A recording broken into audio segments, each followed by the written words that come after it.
You don't get extra points for suffering. You don't get extra points for being low maintenance. You don't get extra points for not getting what you want and depriving yourself and sacrificing things and waiting for things to be handed to you. You do not get extra points for any of that crap. We're told that we do because that keeps us waiting for a reward that never comes.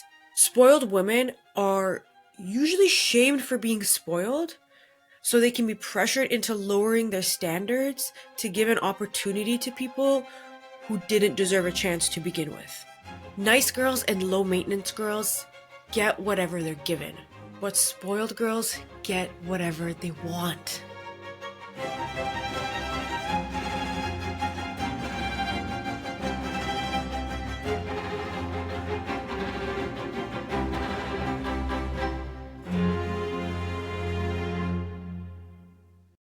If I gave you a pill and I said, if you take this today, you'll get your dream body in a week, versus if I gave you a diet and exercise plan and I told you, if you follow this every day, you'll get your dream body in 6 months, which option would you take? Assuming I'm not approaching you in a back alley wearing a trench coat. Just assume this is not sketchy. I think most people would pick the second option of working towards their dream body and earning it, attaining it because they did something to earn it, to deserve it.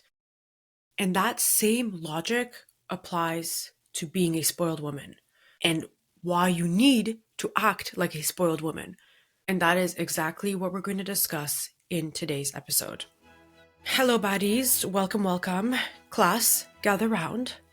Quiet down. So, before we get into the episode, see, I did a really short intro today. But before we get into the episode, I just want to give a couple of plugs. Number one, my book. Guys, I'm writing a book. That's crazy. My book is coming out November 25th, 2025, exactly 1 month before my birthday. If you follow me on Instagram, you saw that I literally hard launched it. And I'm so freaking excited. Oh my god, like I can't believe it's just a few weeks until it drops. So I am on the second round of editing this book. Everything is done and written. I was procrastinating on one chapter in particular. It was Law 19. I couldn't write it. I was like, oh my god, fuck this. But I did it. Whole book is done. Round 1 editing is done. And now I'm on round 2 of editing where I've actually printed out like a bajillion pages. Somehow my printer actually decided to work when I wanted it to. I'm also designing my cover. Oh my god, I'm so excited for you to see the cover. Oh my god. Okay, I'm not gonna say anything. I'm gonna do a reveal of it on Instagram, so stay tuned for that. I'm doing all of this. Every part of this book has been done by me. Everything. I'm literally the publisher, the editor, the graphic designer, the agent, the marketing manager. Everything is all me, and I'm so excited. I'm so excited. I'm so proud of myself. I feel like I don't say that enough. So, where was I? Yeah, so I will keep you posted both on the podcast and especially on Instagram. So make sure you're following me there. And yeah, honestly, that's it. I was gonna plug the Patreon too, but honestly, forget it. I just want to talk about my book. Okay, let's get into the episode now. So, if you cringed at the word spoiled, or you thought to yourself, "Oh, I'm flexible. I'm low maintenance," then babes, you desperately need this episode. Oh my goodness. And good thing I'm here because we got a lot to do. This episode is also going to be very useful for you if you feel like you are in a relationship or in any kind of situation where you deserve more. You feel like you deserve more, but you don't know how to ask for it. Chances are, whichever one of these situations you're in, or maybe you're in one that I didn't even mention, the chances are that you have been brainwashed by the patriarchy to equate a spoiled woman with an entitled brat. And maybe low-key, you've been acting like the low-maintenance girl because you think that that is how you're supposed to act. Because being spoiled is a no-no. It's bad. You're entitled. You're a brat. You're some toddlers and tiara type of disaster. And if you think this way, honestly, like, I don't blame you. I thought this way for a while too. And the reason for that is because there's so much guilt and shame that's tied to a woman who knows what she wants and is firm with what she wants, especially in media portrayal and in the way a lot of men carry themselves these days. We're in a girly boy pandemic. We know there's a lot of Dakotas out there, but this is especially true not just for the way that spoiled women are portrayed in the media, but also in the way that spoiled women are described to begin with. So let me tell you a little something. The word spoil came from the old French word, oh God, espolier. Okay, y'all, I speak French. I'm fluent in French, and I don't know what the hell this word is. Espolier. Wait, c'était espolier, ça? No, okay, it doesn't work.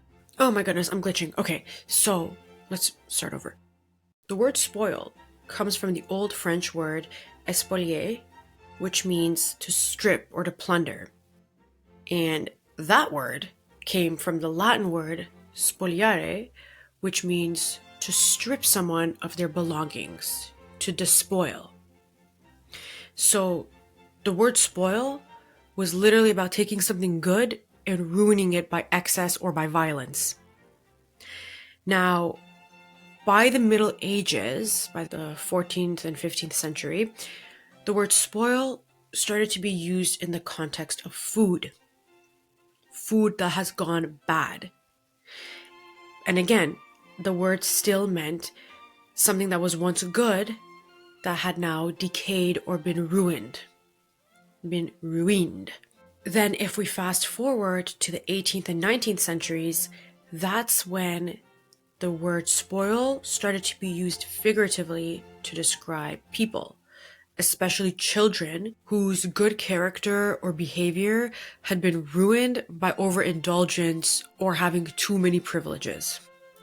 And even though the word spoil had shifted from describing food to describing people, the metaphor was still the same. It still meant that too much of what should be good causes rot and decay.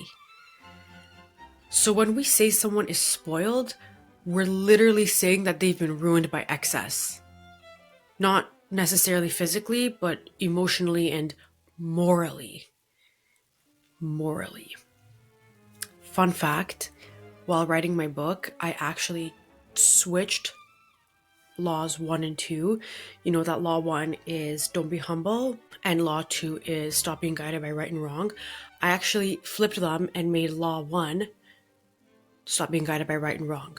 The laws are not in any particular order, but it was really fitting to have law 1 be to reject morality and to stop being guided by what we've been taught through culture, society, patriarchy, and religion as right and wrong.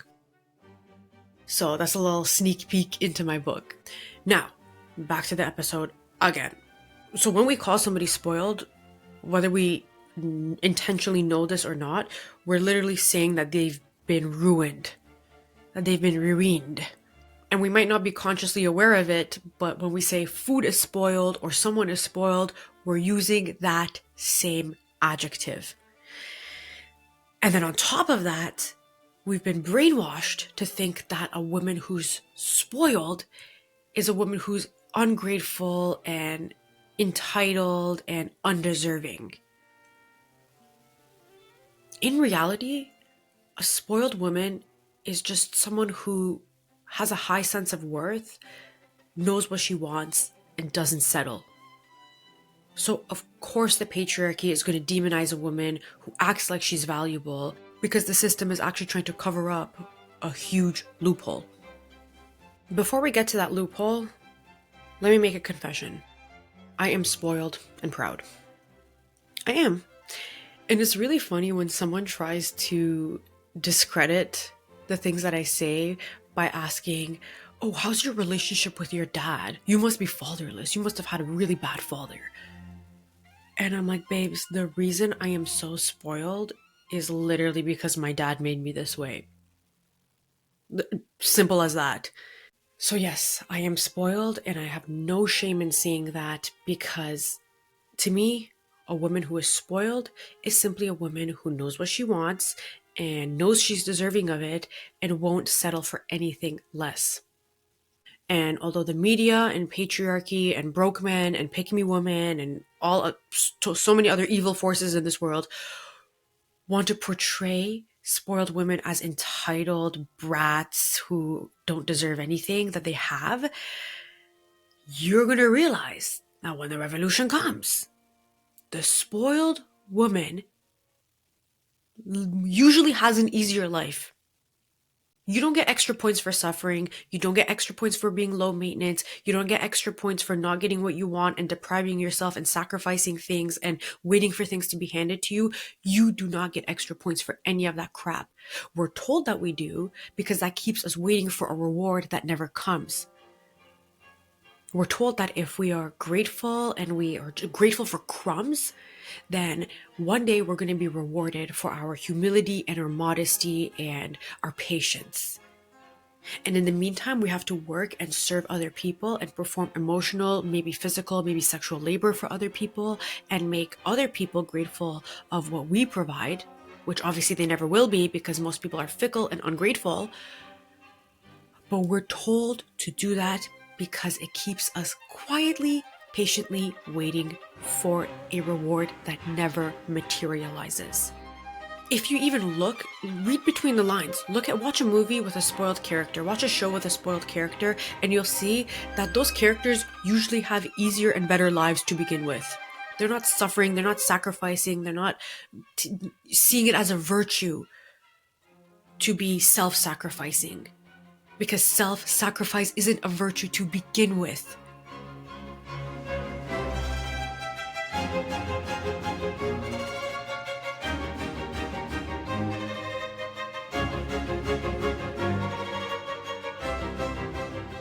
Do I make myself clear? I'm serious. I'm so serious. I've literally never been more serious about anything in my life. You do not get extra points for suffering.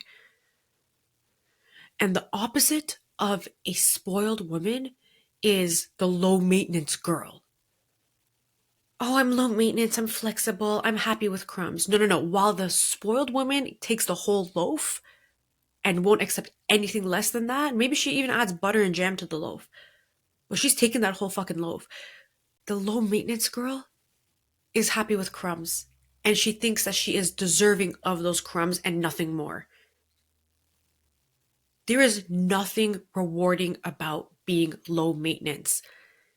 There's nothing rewarding about it. The patriarchy loves a low maintenance girl. Low maintenance people, especially men, love a low maintenance girl because it requires no effort, no investment, no energy, no money, no anything, no resources whatsoever to maintain her happiness and to keep her around. All she does is maintain the status quo and just not disrupt anything. And the low maintenance girl is also usually a nice girl. And similar to the nice girl, she's taught that it's more important to be liked than it is to be respected. And one of the ways that she earns people's validation and becomes liked is by being low maintenance and not asking anything from anyone and thinking that she is deserving of crumbs. And just like the nice girl, the low maintenance girl, everyone likes her.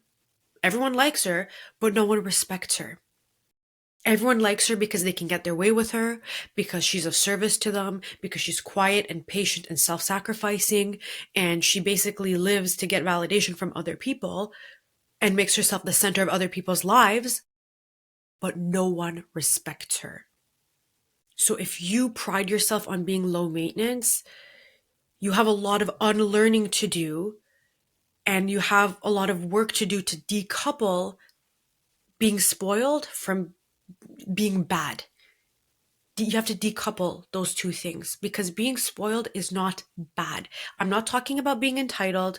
I'm not talking about being ungrateful. I'm simply talking about knowing what you want, knowing what you deserve, internalizing your worth and not accepting anything less. And if that's the hallmark of a bad woman, then I am the most evil person to have ever walked this earth. So here's the loophole. Are you ready for it? The loophole is that men have been socialized to think that their masculinity is determined in large part by doing. That's why so many men want to be women. That's why we have so many girly boy Dakotas out there. That's why we're literally in a sassy man pandemic, because that's a pretty demanding expectation to place on men. Not to say that women don't have 900 million demanding expectations placed on them, but in this case, that's the loophole here. Masculinity is determined socially in a large part by doing. And that's the standard that's set by men and upheld by men. And that makes them think that they have power, because they're like, oh my God, yeah, masculinity is tied to doing. I have such a high-powered, stressful job. Blah, blah, blah, blah. And they think that that's what gives them power. But in reality, they're really just playing into our hands. They really are.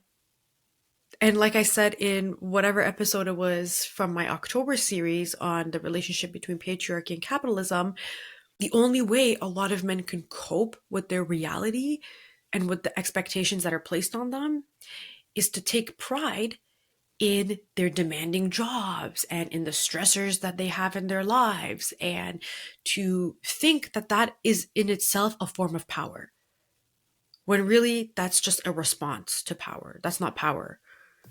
But let them think that it is, okay? Because it makes our lives easier. So here's the patriarchy hack. Actually, there are two hacks. The first one is that you're rebalancing the power dynamics by shifting who serves whom. This is the first time in my life I've ever used the word whom. You're rebalancing the power dynamic by reclaiming your right to receive and to make people work to earn access to you, which in turn makes them respect you more. Remember the thought experiment I opened this episode with?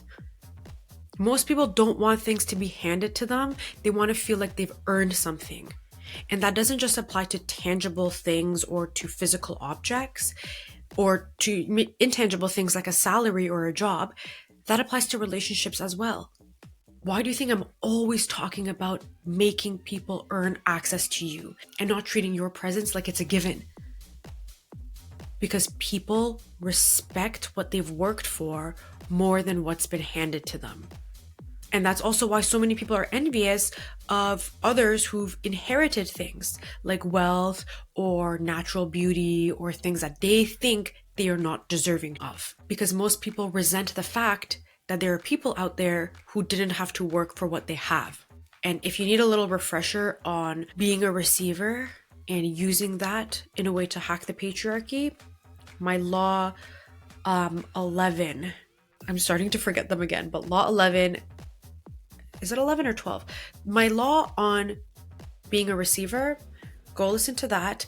No, you know what? Don't listen to that, because I've completely revamped that law in my book. It's like totally different. I spent so much time rewriting that chapter. You have no idea. I mean, you can still listen to that episode. It's not like it's wrong or anything, but I've learned a lot since releasing that, and I've significantly improved it. Anyway, so that's the first hack. The second hack is that by acting spoiled, you are rejecting this arbitrary and non-existent scarcity that we've been brainwashed into believing. And instead, what you're doing is you're demanding abundance. You've probably noticed by now that scarcity and abundance are common themes on my podcast. And the reason I keep mentioning these two things is because we've been brainwashed in so many ways into believing that there's more scarcity than actually exists. 95% of what we're told is scarce is actually abundant. And maybe that number is actually higher. That's my guess. But the majority of what we're told is scarce is actually not scarce at all. It's not scarce at all, and that's why we have to stop competing for so many things. I read something in a book that I've recommended many times on this show. It's called The Science of Getting Rich, which was written by some dude named Wallace Wattles. Sounds like a made-up person. In 1915, if I'm not mistaken. And there's one line in that book that really stuck with me. I'm going to read that sentence for you because I need to give it its dues. And I feel like if I were to say it off of memory, I would be giving it its don'ts. So here it goes. When you make a failure, it is because you have not asked for enough. Keep on, and a larger thing than you were seeking will eventually come to you. Isn't that crazy? A lot of the time when we fail, it's because we haven't asked for enough. You thought I was going to start reading that book and say some nonsense, didn't you? Like pizza, pasta, lasagna. No. We're serious. We're being so serious right now, guys. But no, seriously, failure, isn't that such an interesting way of looking at it? And that captures the importance of being spoiled so well. Y'all, Wallace Wattles did not see me coming and equating what he's writing here with being a spoiled woman and hacking the patriarchy. But I love doing this. I love taking texts written by men 100+ years ago and adapting it for women who are trying to navigate through the buckrack patriarchy. But anyway, that relates so well to being spoiled and to the importance of being spoiled, because the low maintenance girl is going to fail in so many ways. She's going to fail in so many ways, and she's going to be taken advantage of, and she's not going to be able to reach her full potential because she thinks that she's deserving of crumbs. And that failure is a physical manifestation of her simply not asking for enough. So those are the two patriarchy hacks. I'll reiterate them because I've been all over the place. First hack is that we're rebalancing the power dynamic by shifting who serves whom. Whomst is being served. And the second hack is that it rejects the arbitrary and non-existent scarcity that has been placed on us and placed on so many things that we think we're not deserving of. And at the end of the day, a woman who's labeled as spoiled is seen as difficult for acting like she deserves everything that the patriarchy is actually reserving for men. It's another example of these stupid butt crack double standards that women are faced with in so many aspects of their lives. The real crime of the spoiled woman isn't being spoiled. It's refusing to apologize for wanting and demanding what men are handed by default.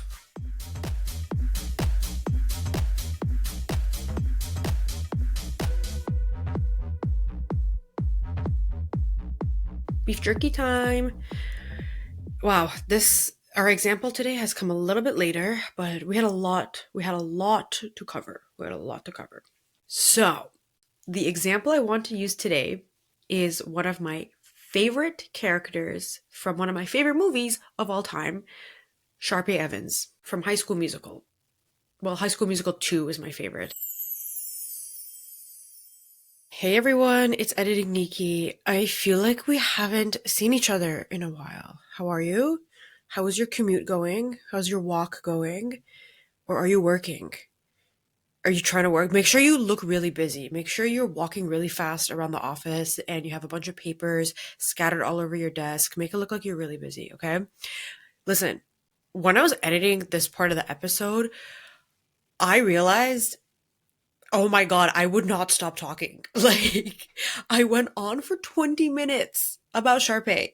So I decided I'm going to redo this part because it was just too long. So let's start by giving a brief synopsis of High School Musical. For context, there are 3 High School Musical movies, High School Musical 1, 2, and 3. And then there's a spin-off called Sharpay's Fabulous Adventure, which is about Sharpay and her life after high school and going to Broadway. But for now, let's talk about High School Musical 1. And I'm reading a synopsis on Google because the one that I gave in my initial recording was so long and I gave way too many details. So here's what Google says. Troy Bolton, played by Zac Efron, the Botox baddie, the star athlete at a small town high school, falls for nerdy, beautiful Gabriella Montez, Vanessa Hudgens, at a holiday karaoke party. When they return to campus, Troy and Gabriella audition for the upcoming school musical. Meanwhile, the jealous Sharpay Evans, played by baddie Ashley Tisdale, conspires to squelch their chances. Has anyone ever used the word squelch? The two must struggle to make it to auditions while also meeting their existing obligations to the basketball team and the academic decathlon.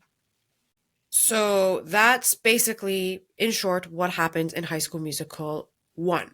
Okay?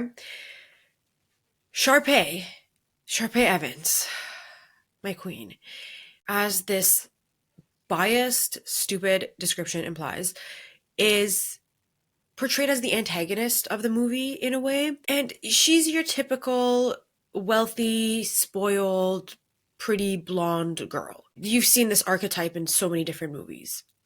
She's not a bully in the way Regina George is, but she is a little bit mean, especially to her twin brother Ryan. But she's like an it girl. I love Sharpay. I still love Sharpay.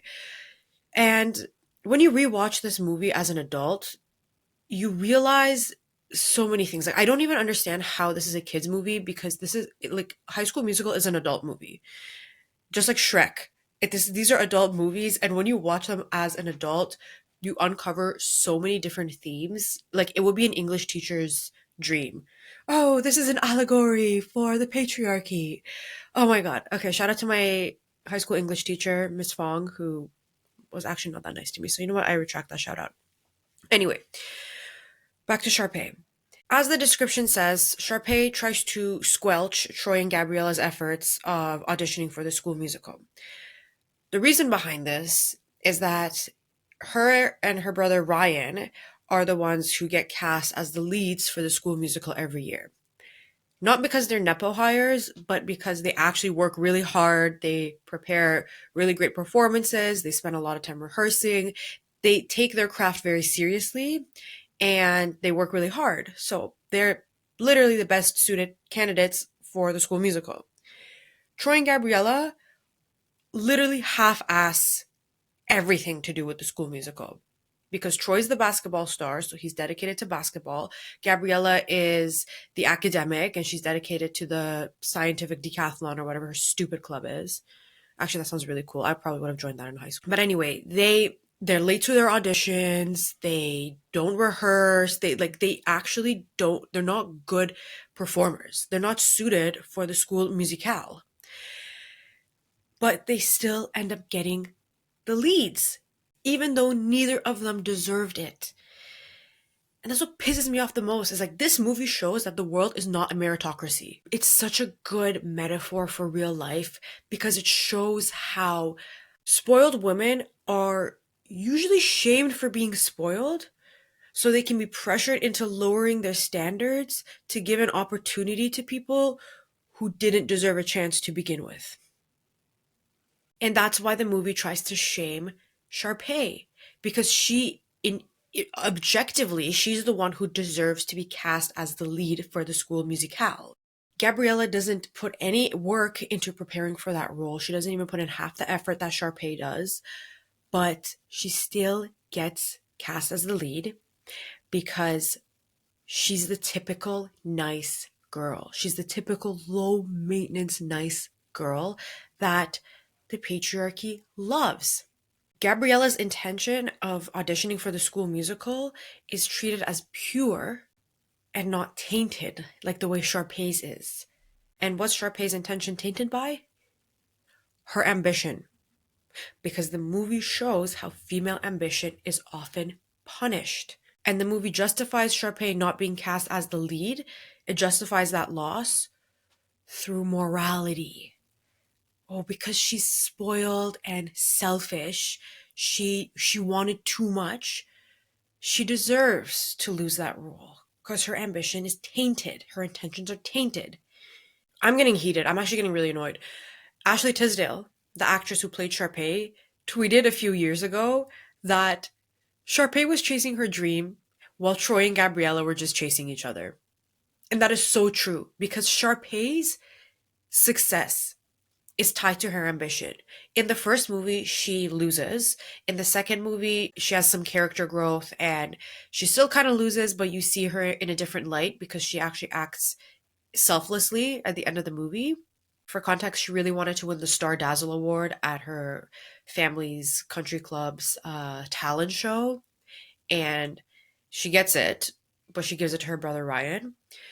And then in the third movie, she gets admitted to a college for a performing arts program. And then after High School Musical 3, she's the only character to get her own spin-off because she's the only one who continues to pursue the performing arts because she treats it as a career, not as a little high school hobby.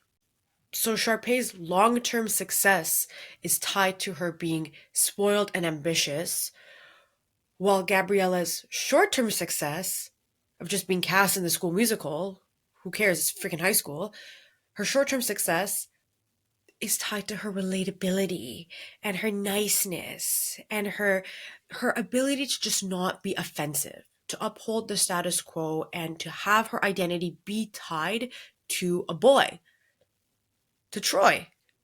Because ultimately Troy is the lead, like the main character of the movie.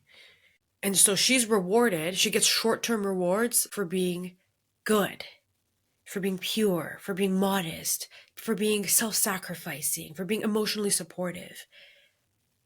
And her identity and her success are tied almost entirely to Troy.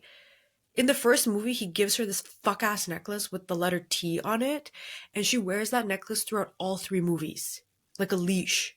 Like, girl, you literally look like you're a dog on a leash. Like, what are you doing? It makes me so mad. Oh my God, watch this movie as an adult. Watch it as an adult, and you're actually going to be as pissed as I am because, oh my God, like, what are you doing? He doesn't wear a chain with the letter G on it. He has no loyalties, no ties to anyone except for himself. And he's the one who always gets opportunities and things handed to him.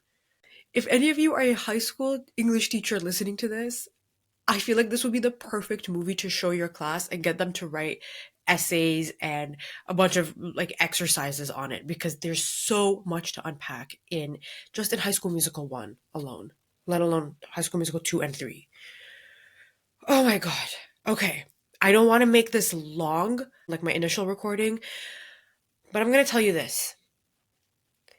These movies, the 3 High School Musicals, and the 4th, show how spoiled women will get shamed as a way to get them to lower their standards and give less deserving people a chance. Because the system and society and people, small people who have nothing to offer, broke boys, Dakotas, girly boys, insecure women, these small people are scared of a spoiled woman.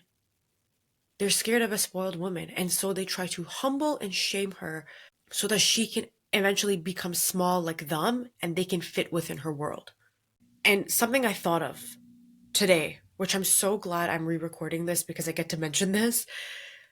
Nice girls and low maintenance girls get whatever they're given, but spoiled girls get whatever they want. And that's why people love the nice girls and the low maintenance girls, because the nice girl, the low maintenance girl, she'll just take what she's given.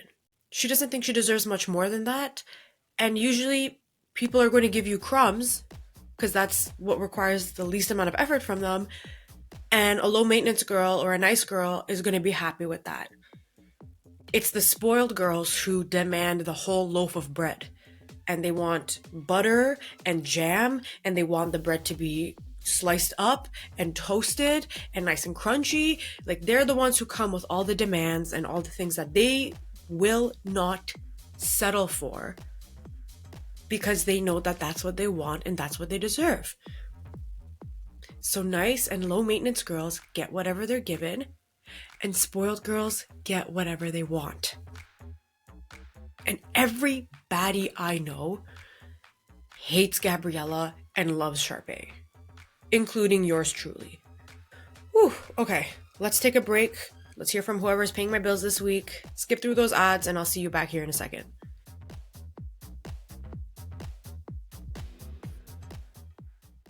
We are back. I feel like we all hear the saying, "You're the prize," but we're rarely told how to act like it.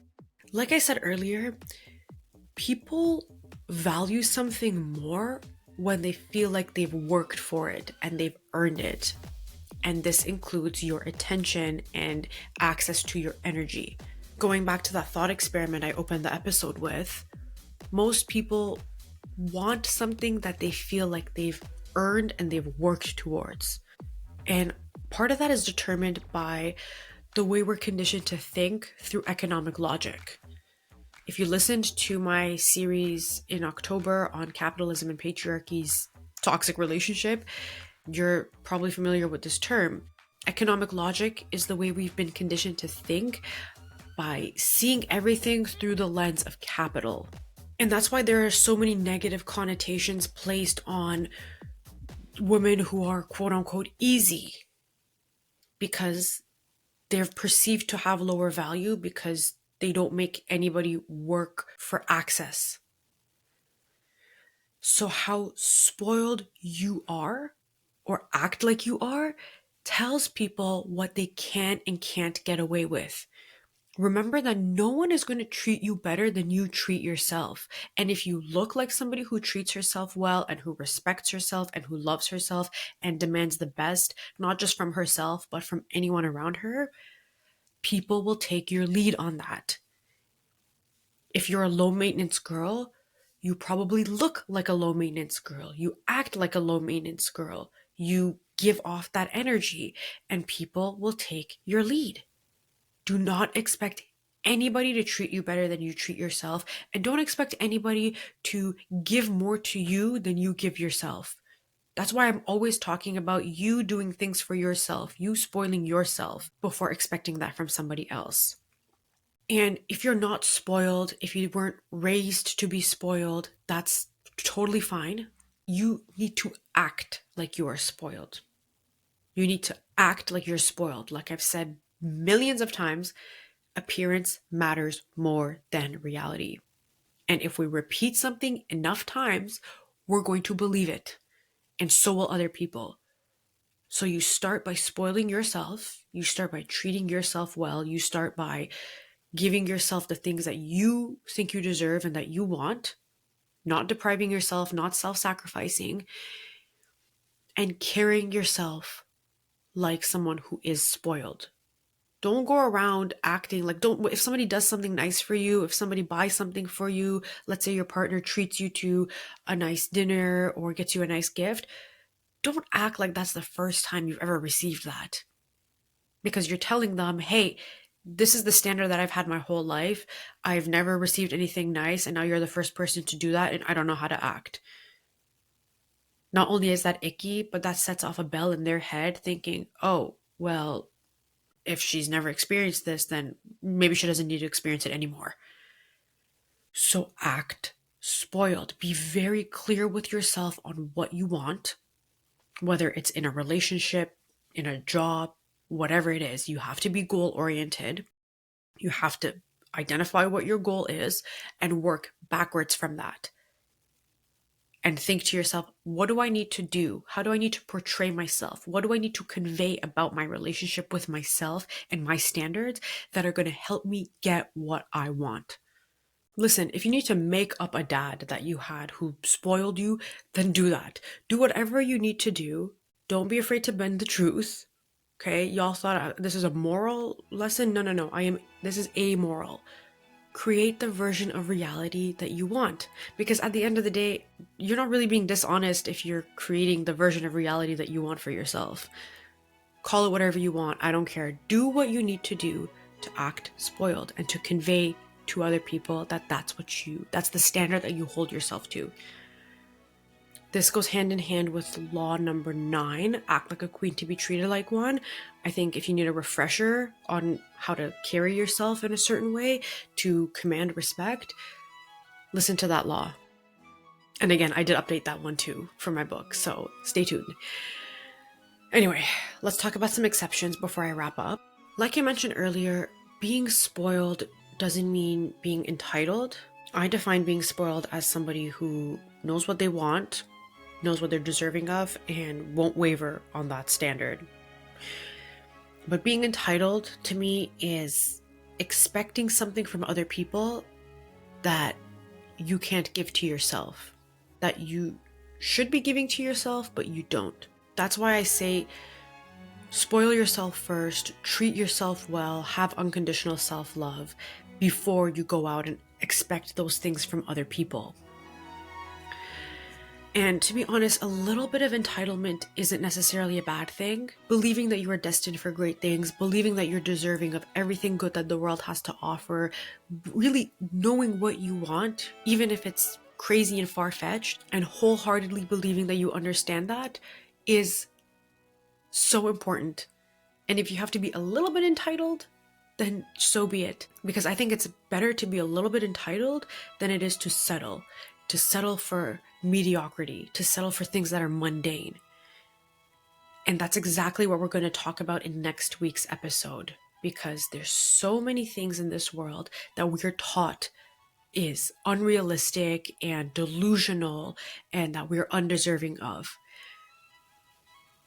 When in reality, you need to be a little teensy bit entitled and a whole lot delusional to be able to achieve your goals and to give yourself the life that you are deserving of. All right, baddies, this was a long one, but it was important. The things I said had to be said. And I hope this was helpful. I hope this was insightful. And for the rest of this month, I'm going to be focusing on the theme of getting everything that you want.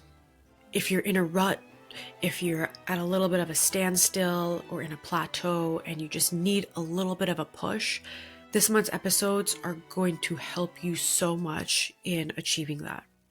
So I can't wait to see you next week and to see you on Instagram while I give you my updates for my book launch.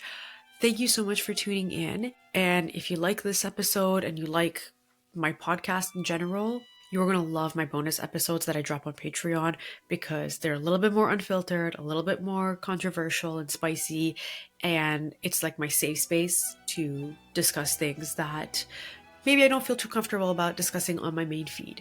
So check that out if that interests you. And in the meantime, don't forget that you are the baddest bitch in any building that you step foot in. All right, until next time, stay bad. Love you. Bye. And shout out to all the baddies who are supporting on Patreon. Shout out to Adriana, Mina, Gemma, Priya, Katya, Naomi, Nilufar, Adelaide, Nadia, Faith, Amy, Simran, Melinda, Sophia M, Sophia K, Jada, Yael, Amara, Kat, Jin, and Delia. Thank you all so much for your support.